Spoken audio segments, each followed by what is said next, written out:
So here's a shot that you'll see probably only in doubles tennis, not in singles tennis.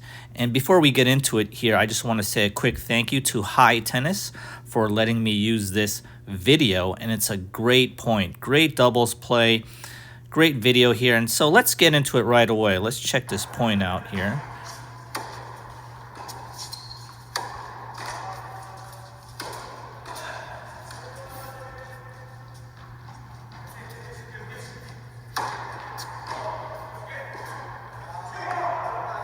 So great point again, and notice the situation here. It's 4-3, 40 all, which is deuce, and it's actually no ad scoring. So whoever wins this point will win the game.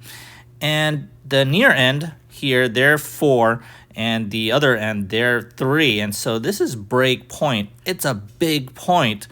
And if you noticed here, the guy in blue here, the returner, had this incredible, amazing shot that I can't perform. So he returns this ball pretty low. A good half volley by the person in yellow here. Good exchange here. He runs up for this short ball. And this is the shot that you won't see in singles tennis too much because it just doesn't happen. You don't see that situation here in singles. But in doubles, you'll see it a lot. And it's the volley lob. So he does this backhand volley lob that goes over the head, and the other guy runs for it. He has this great lob too here, but this guy in blue, I think he's pretty much the best player on the court here, has this great overhead. And remember, good overheads are all about power here. Drives that ball straight to the center of the court, and the other person cannot control it, forcing the error. So that was a shot, the volley lob. That really set it here. And it was an amazing shot considering the situation here. It's kind of like a do or die situation here. And whenever you do a volley lob, you need to make sure that you do it correctly, obviously, because if you don't do it quite right, you're going to get smashed in the face, right? So, but there is a situation where you want to do the volley lob, and it's when your opponents are both at net. If one person is at the baseline, it's not as effective. So both players are at the net here. Everyone's at the net, all 4 players here. But this guy has to run it down, right? So when this volley lob happens here, he's going to have to get this ball and retrieve it. And he needs to run back. He actually did a very good job running back and getting this lob up.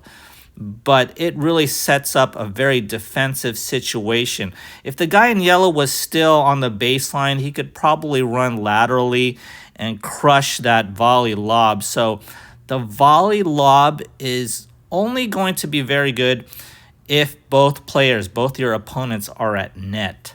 Also notice that when this volley lob is performed, it goes to the opponent's backhand side. So if you notice, the guy in black is actually a lefty, and that ball is traveling towards his backhand side, which is his right side, and it goes deep. So incredible execution here considering the circumstances.